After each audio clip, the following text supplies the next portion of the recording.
This is a favorite in my house, forbidden black rice. Contrary to what a lot of people believe, the black in the color of the black rice does not come from calamari ink. It comes from a higher level of an antioxidant, anthocyanin. And that gives this purple color, and the richness is very healthy for you. I like to prepare it with a combination of coconut milk and water. You can use just water, or you can use a combination of water and vegetable stocks, whatever is your preference. I'm gonna show you my version, and I know you're gonna love it. We're gonna mix 1 cup of black rice, 1 can of coconut milk, half a cup of water,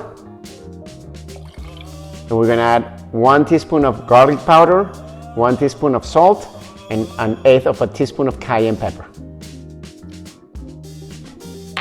And we're gonna bring that to a boil and simmer it for 25 minutes.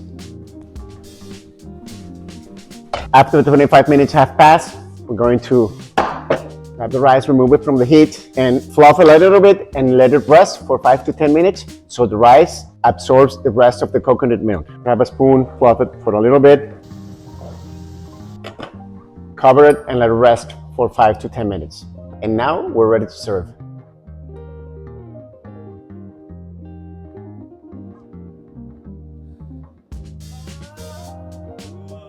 You can eat beautiful black forbidden rice with a pork chop. Enjoy. What other recipes would you like to see? Leave your comments down below and hit the like button and subscribe to the channel.